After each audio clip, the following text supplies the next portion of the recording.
and asked them if that would be allowed, and they said, no, of course not, right?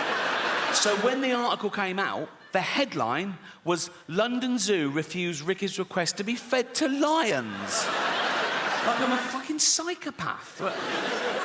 My point is, you can't worry about what happens after you die. Don't live your life, let someone else worry about it. You're dead, you've done your bit, right? I know some people who really are stressed about what happens after they die, some religious people, and they believe in heaven and hell and all that. So now they're getting a bit, oh, have I been good enough? I mean, great, heaven's great, but hell, oh my God, what if I go to hell? And I go, there's no hell.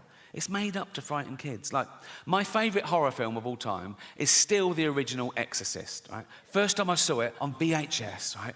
I was blown away. I watched it again straight away. I loved it, right? And there's a bit in that that's meant to be the really poignant bit. And I laughed the first time I saw it because it was the idea of the devil being this crass and childish. You know the bit. So, the little girl's possessed by the devil, and they're doing an exorcism, and they're throwing holy water on it. She's hissing, right? They're going, the power of Christ compels you. The power of Christ compels you. And at one point, the devil makes the little girl turn her head round, and he makes her say, your mother sucks cocks in hell. Right? And the bloke, she said, he's devastated. He's like, because he's thinking, oh, that's the real devil. So he knows, so it's true, my poor mother sucking cocks in hell, right? If scientists actually found the devil, I was wrong. There isn't it. They found the devil, they tested him, it was peer-reviewed, it won the Nobel Prize for fucking everything, because it'd be the greatest discovery of all time, right? And I'd look at the science, I'd be mind-blown, but I'd go, well, you've got to follow the science. So, you know, yeah, I believe in the devil. I wouldn't even be belief, it would be knowledge. I'd want to meet him. If the devil actually existed, I'd want to see it for my... As long as I was safe, I don't know what makes you safe from the devil. But if he existed, we'd find out, wouldn't we? We'd, like, vampires live forever, but now we know a bit of garlic really fucks them up. So we discover something, like if you put a devil in a cage with a sprig of parsley on top, he's weak or something. I want to talk about something I haven't talked about before, and that's to give you a glimpse behind the curtain of the Golden Globes, right? And, thank you.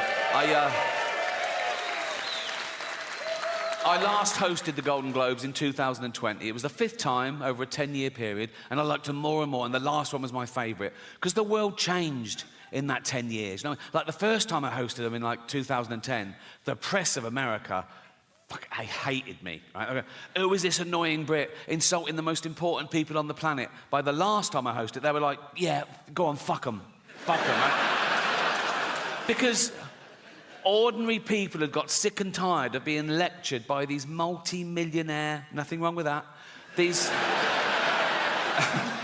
liberal elite entertainers telling them how to vote and how to recycle, when everyone knew they were getting free jet rides to Pedo Island. So it really hit the zeitgeist. But it was always the same deal. Whenever they said, do you want to host? I said, yeah, I'll host. I said, but I'm going to write all my own jokes, which is unheard of, apparently. I said, I'm going to write all my own jokes, and I'm not going to rehearse, so you can't hear the jokes beforehand, you can't cancel any.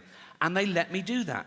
I did have to show a lawyer the jokes about an hour before to make sure I hadn't broken any laws, and I never had, because I know the law. Sometimes the lawyer would go, are you sure you want to say that, right? And I go, is it legal? They go, yep, technically. I go, let's do it, right? I've never had a joke stopped by the Golden Globes. That says something about them, to be fair, right? So, anyway, thank you.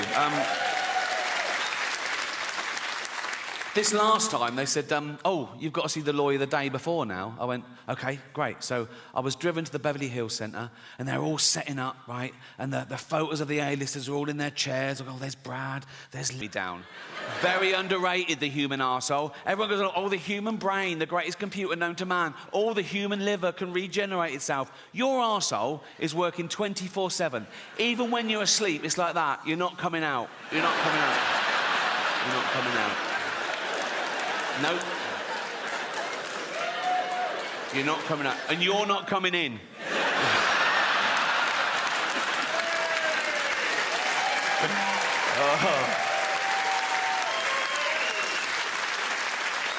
Because it's like a sewer in there, isn't it? But you've got a lovely little manhole cover. Think of that in real life. Walking along a pavement, it's lovely pavement. If that burst, and you know what's in a sewer, don't you? Piss and shit and cum and dead goldfish, fetuses, In China, just the girl ones. Relax.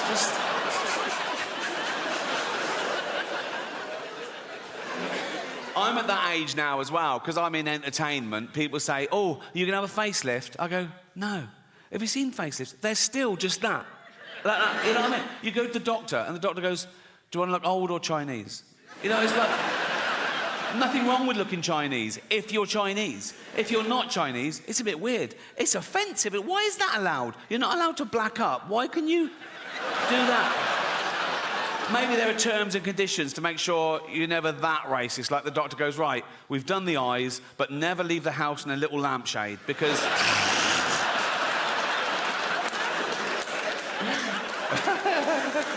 Oh, so childish. It's so childish.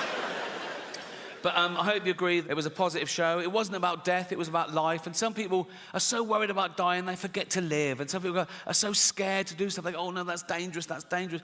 All the most fun things are dangerous. Roads are dangerous.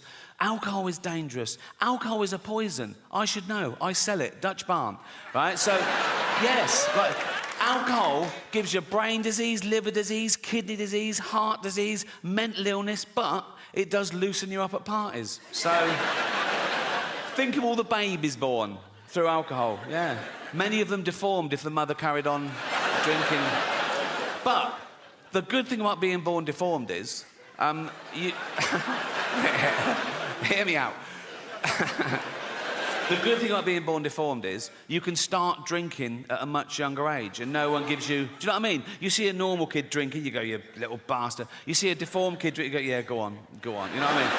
You know what I mean. You're 8 or 9, you've had 27 painful operations, you've met Ollie Murs, have a drink, you know. Well, as you can see, I run out of quality material. The worst serial killers. And he was, like, one of the worst ever, but he didn't act like a serial killer, right? He was a GP, he was old school, he had a little shirt and tie, little tweed jacket, little beard, little glasses. He'd do house visits, he'd go on to see Edna, 85. You all right, Edna? Yeah. Do you want a cup of tea? Yes, please. And he'd make Edna a lovely cup of tea, right? Then he'd just put her in a lethal amount of opioids, right? And he'd just give Edna the tea and watch her drink it and fall asleep and die. And that was it. He didn't even masturbate. You know? Yes, it is a waste, sir, yeah.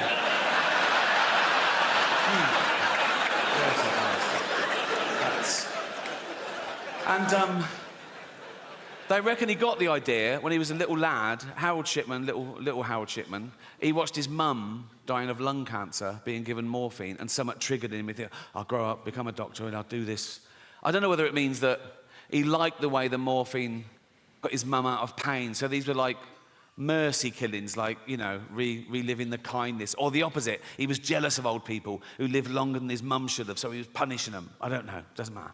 Actually, it does matter, because if you can really understand why someone does something like that, you might spot the signs in the future and stop a crime before it happens, you know. I always think that when there's a school shooting in America, right, it's usually some emo, right, who goes into a kindergarten, kills about 30 toddlers, turns the gun on himself, right? And all the eyewitnesses, they always say the same thing. They go, oh, he was a loner, he sat at the back, he was shy, he was bullied. Let's round those cunts up now. Do you know what I mean? It's like, go into a school, see who the bully's smashing up, right? Go, I'll take it from here, mate, thank you, right? And drag that little dweeb off to Borstal or jail or so. Go to the bully, go and find another one. You know what I mean? He's doing a great job, but we need more. But they're beating up future child killers. This New York, you see him on Instagram and YouTube. It's someone with an iPhone. He's got someone, right? He's knocking over this little convenience store. He's got a fucking hoodie and a knife, and he's nicking all the booze. He doesn't care he's being filmed. He's going to get away with it. He's going to get away with it. Then, from behind the counter, comes a little 70-year-old Korean man who batters him to death with a broom. I fucking love that. I can't wait to be a 70-year-old vigilante, just walking around Hampstead with a walking stick. Oh, but it's a sword. I paint it white as well to look even more vulnerable, right? Wear dark glasses. I'd see a gang of youths. I'd go over to them and go, so, excuse me, guys, do you know where the Nike store is? I want to buy some Air Jordans with all this cash. And as they go for it, you little fucking cunts.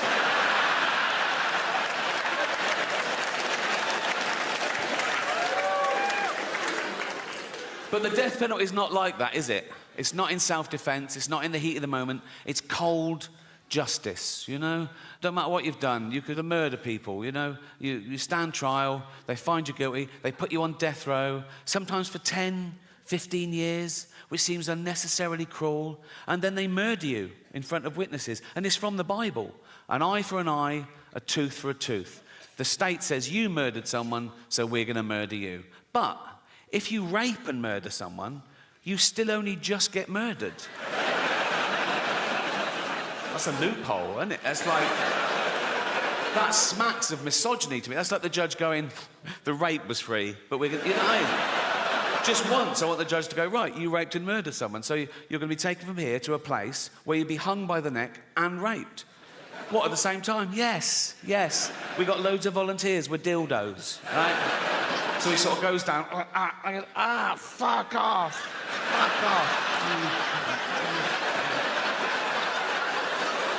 Okay, he's dead. Yeah, I know.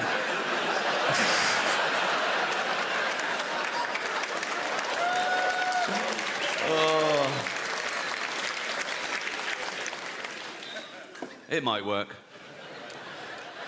But the longer you live, the grumpier you'll get. It's not just going to happen to me, it's going to happen to all of you. Because the longer you live, the more shit you see. And you go, oh, fuck, this again, right? And the more burden you carry. And the older you get, the weaker you get, so the burden gets heavier. And you go, oh, God, this again. And you can't die nowadays. I mean, you go, oh, thank God, I'm dying. Oh, fuck, I'm back. You know what I mean? They can transplant every organ now. Whatever's got... Transplant every organ. Not your brain.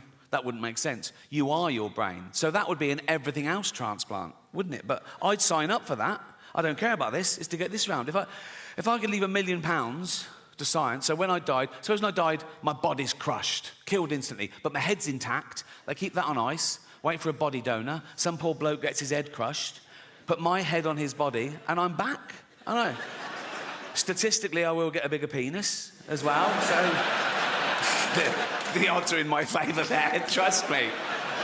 I wake up in the future, I see the scar, and I go, oh, that's all right. You know what I mean? I go, oh, you've always wanted a big knob? I go, yeah, I've always wanted a big knob. I go, let's have a little bit of me time, shall we? And I start, but then every time I look down, I go, oh, that's not my knob. Do you know what I mean? I go, oh, that's not my knob. Oh, that's not my knob. It's not my hand either, carry on. It's like, you know what I mean?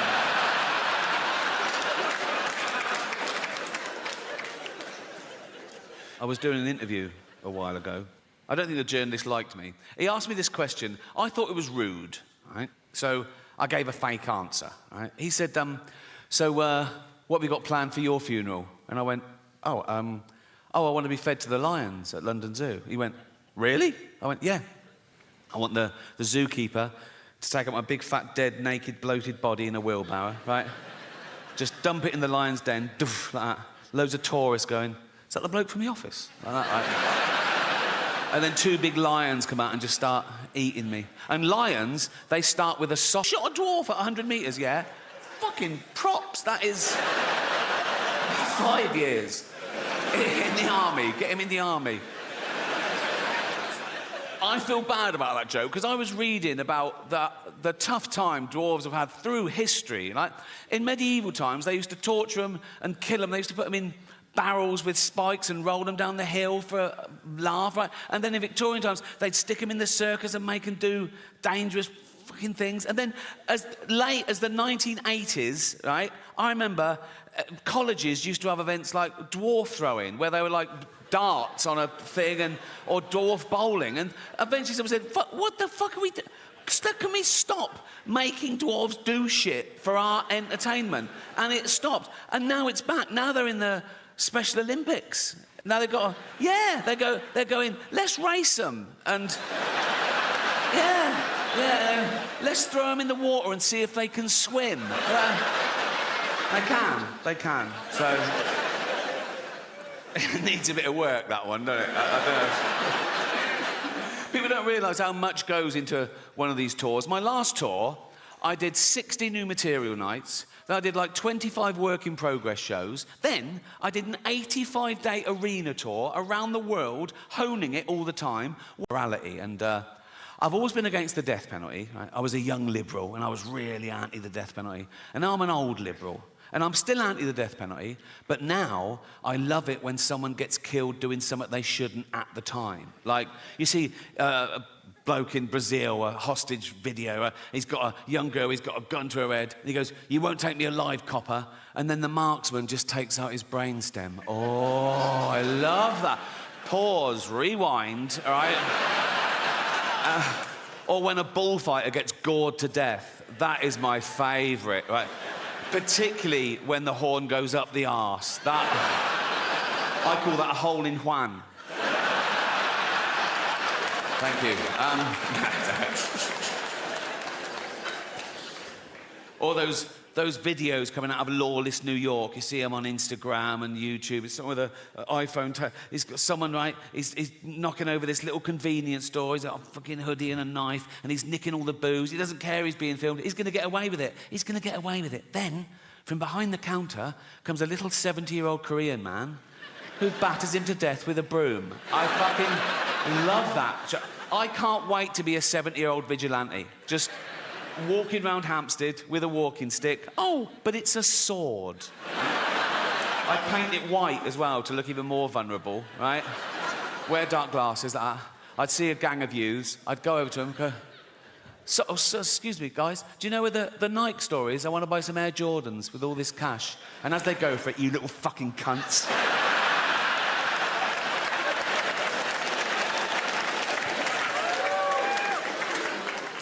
But the death penalty is not like that, is it? It's not in self-defense. It's not in the heat of the moment. It's cold justice, you know?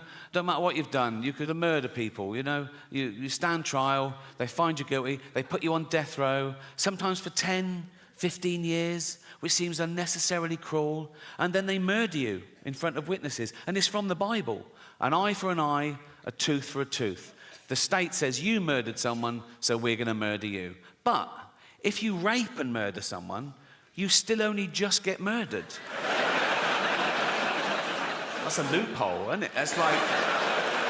That smacks of misogyny to me. That's like the judge going, the rape was free, but we're going to... You know, just once I want the judge to go, right, you raped and murdered someone, so you're going to be taken from here to a place where you'll be hung by the neck and raped.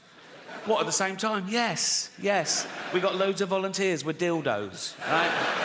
So he sort of goes down, I go, fuck off, fuck off. Okay, he's dead. Yeah, I know.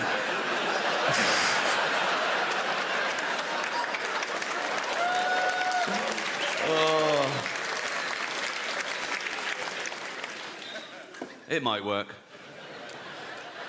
But the longer you live, the grumpier you'll get. It's not just going to happen to me, it's going to happen to all of you. Because the longer you live, the more shit you see. And you go, oh, fuck, this again, right? And the more burden you carry. And the older you get, the weaker you get, so the burden gets heavier. And you go, oh, God, this again. And you can't die nowadays. You know what I mean? You go, oh, thank God, I'm dying. Oh, fuck, I'm back. You know what I mean? They can transplant every organ now. Whatever's got, transplant every organ. Not your brain. That wouldn't make sense. You are your brain. So that would be an everything else transplant, wouldn't it? But I'd sign up for that.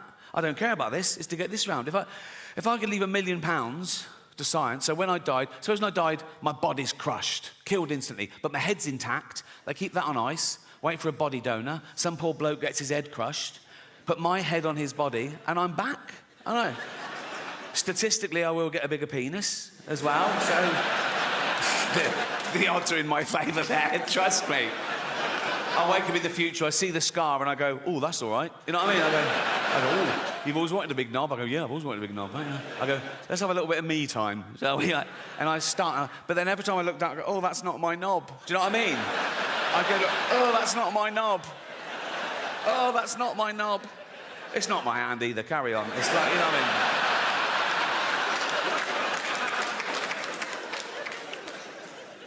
I was doing an interview a while ago.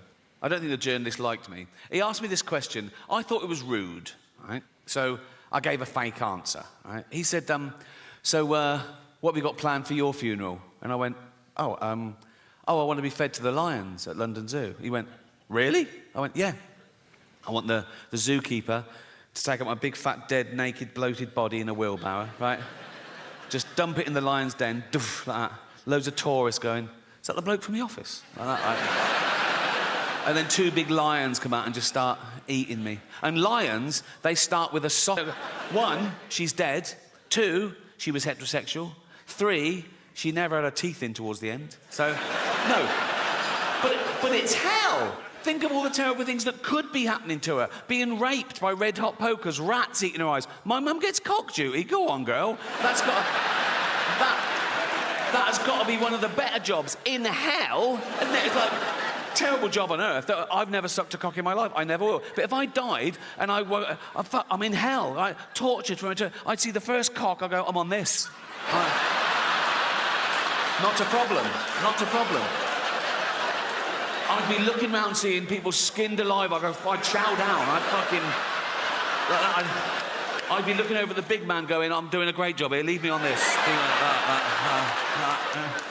And then... There's the devil with a clipboard looking a bit confused. No one's ever gone straight for the cock. But he goes, OK, carry on. I go, what if he then went, I mean, I did have you down for ironing. I go, fuck.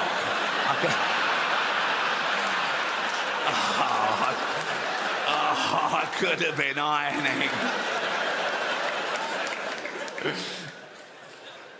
Who's getting their cock sucked in hell? That's what I would. Because we're there for punishment, and that's a little treat. Do you know what I mean? It's like, I'd be there, right, thinking, feeling a bit smug, right, and I'm thinking, oh, this is great. Not great, but, you know, I'd be... But the devil's a trickster, isn't he? One day I'd go, I wonder whose cock this is. And I look up, oh, it's fucking Hitler. I'm fucking sucking Hitler's cock. How is this all right to do this in public? Because if I followed one of you home tonight and I shouted through your letterbox, sucking fucking Hitler's cock in hell, you'd call the police. But you've paid to hear me say this shit. Fuck you now. Oh.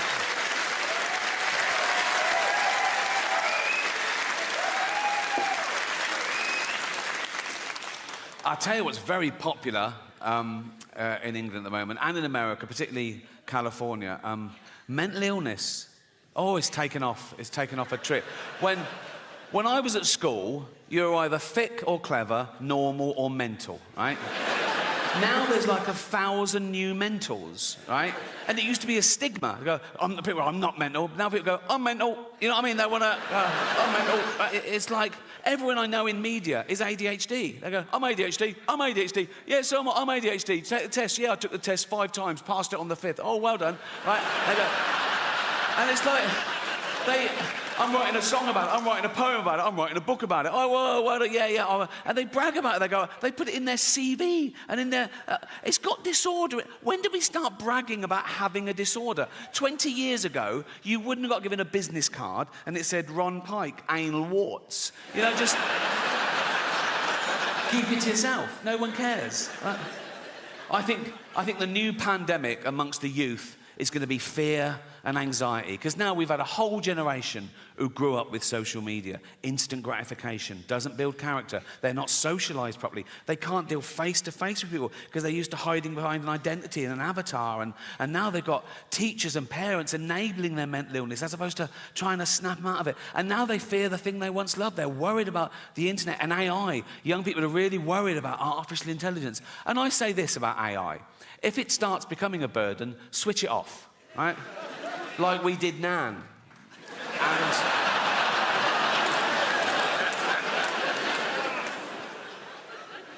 another big fear amongst the youth is climate change. They're really worried about global warming. And I looked into it, and if the polar ice caps completely melt, the sea level will go up about 60 metres around the world. So all coastal areas will be affected a bit. But the real devastation, the real loss of life, will be in places like China and India. So relax. It's fine. But we all suffer from a bit of mental illness. We're all on the spectrum, aren't we? We've all got a little bit of OCD or anxiety or whatever. Like I'm a hypochondriac, right? Every morning I wake up and I think, right, what's wrong? Like, I go, what's that? Is that wasn't there yesterday? That was, what's that? What's that? And I Google it. I think, what? And I catastrophize as well. So I Google it and the first sort of like 5 or 6, I'm fine with. Like it goes, it could be anxiety. Yeah, could be lack of sleep. Yeah, I didn't sleep. Could be lack of fibre. Yeah, I'll have some more fibre. Could be lack of vitamin B. I'll get it. And then I just keep pushing me. Like it goes, could be cancer. I go, it's cancer. It's cancer. Once I came out of the bathroom and I went, Jane, I think I've got bowel cancer. She went, we had beetroot last night. I go, oh yeah, cheers. I think this is my most honest and confessional show so far. Not in a Edinburgh Fringe type way. I mean, oh, my parents died, so I went all autistic. None of that shit, right? My parents did die, but I'm pretty sure I'm not autistic, because once someone gave me a Rubik's Cube and I put it straight in the fucking bin.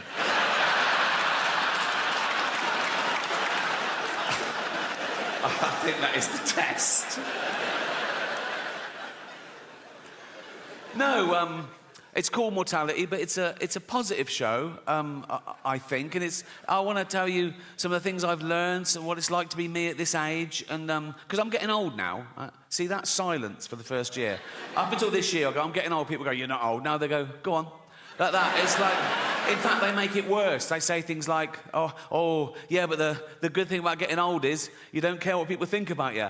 Well, you should care a bit, because caring what people think about you is what stops you walking around with shit down your trousers. Oh, look at Grandad. Look, he doesn't care what people think about him. No, he's wanking at a wedding. He doesn't, no. But as I say, it's a positive show, because it's not all doom and gloom, getting older. There's good and bad to getting old. There really is. There's good and bad to getting old. For example, yes, there's more chance now of me having a heart attack, having a stroke, getting cancer, but much less chance now of me ever being raped in prison. Yeah. So when I was a young man, I thought, I can never go to jail, not with this cute ass, right? But now, I'd be pretty confident I'd be left alone. You know, like, I'd go down the corridor, my first day, with a little towel, just whistle along, right? They'd all come to the bars and go, ooh. You know what I mean? Like, I'd spend as much time as I wanted in the shower. No one's even looking, not a sniff, nothing. The big danger for me these days, bending over in a prison shower, would be my back going, right? And just sort of crumpling to the floor and have to be helped to my bunk by 2 big gay rapists. And they just put me down naked and leave. And I go, lads, before you go, I've done my shouldering. Can you little tug, right? And they go, nah. I go, what do you mean, no? You're literally gay rapists. They go, we're not monsters. I'd also be a bit more confident these days going to jail because I've got a bit of cash. I reckon I could buy my way out of danger. Do you know what I mean? Like the first day I'd go, right, who's in charge? Who's Mr. Big? And they go, Chopper Harris, D-Wing, right? I go, so I'll go and see Chopper, and I go, right. I said, right, I'm in for a year. There's £1 million waiting for you if you make sure no one beats me up, steals my food, no one so much as fingers me. I've never said that before. I've never... Chopper would be like, there's no foreplay in jail, mate.